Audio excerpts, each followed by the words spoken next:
మాది నంద్యాల సొంత గ్రామం అయితే బనానపల్లిలో ట్రాన్స్ఫర్ అయ్యి అక్కడే ఉన్నవాళ్ళము. రాయలసీమ డయాసిస్ చర్చ్కి సిఎస్ఐ చర్చ్కి వెళ్ళేవాళ్ళము.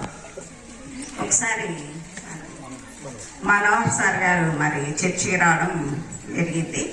ఆయన మరి కొండగుద్దూరు చర్చికి ఏమైనా విరాళం ఇవ్వండి నిర్మాణానికి అని చెప్పినారు. అంతకుముందు ఏం జరిగిందంటే నాకు ఎడమ కంటిలో కొంచెము చూపు తగ్గిపోయింది. ఎందుకు తగ్గింది అంటే కంట్లో రక్తము గూడు పెట్టింది రక్తనాళంలో. దానికి ఇంజెక్షన్స్ వేయాలి.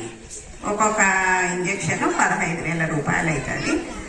ఎన్ని ఇంజెక్షన్లు పడతాయో తెలియదు, 3 పట్టొచ్చు 4 పట్టొచ్చు అని అన్నారు. హైదరాబాద్కి వెళ్ళాం. 3 ఇంజెక్షన్లు అయితే నీకు బాగా అవుతుందమ్మా, పలానా రోజులు రా అని చెప్పారు. చర్చికి మరి సార్ వచ్చిన రోజు నేను చర్చికి వెళ్ళాను. ఆ రోజు చర్చిలో డొనేషన్ గురించి వింటూనే నేనేమనుకున్నానంటే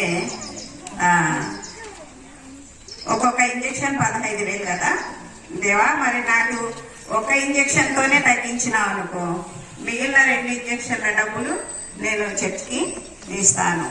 లేదు 2 ఇంజెక్షన్లలో బాగైందనుకో, మిగిలినది చర్చికి కొండజూడు చర్చికి ఇస్తాను అని ఆ రోజు నేను ప్రార్థన చేసుకున్నాను.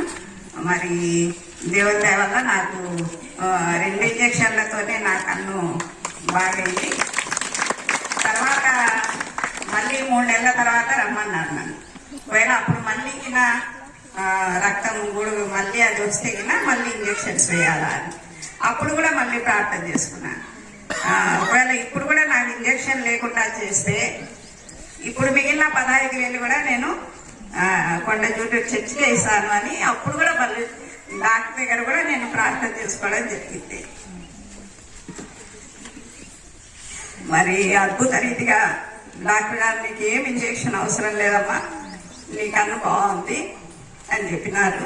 అందుకని మేము ఇంత దూరం వచ్చి మరి 2 ఇంజెక్షన్ల అమౌంట్ మరి 30,000 రూపాయలు మన చర్చికి విరాళంగా ఇవ్వాలని వచ్చాను. ఇంత దూరము దేవుడికి మరి నేను మరి మీరందరూ ప్రతి ఆదివారం మరి మీ జీవితాల్లో కూడా దేవుడు ఎన్నో అద్భుతాలు జరిగించాలని మనస్ఫూర్తిగా కోరుకుంటూ నాకు ఇచ్చిన అవకాశాన్ని బట్టి మీకు వందనాలు.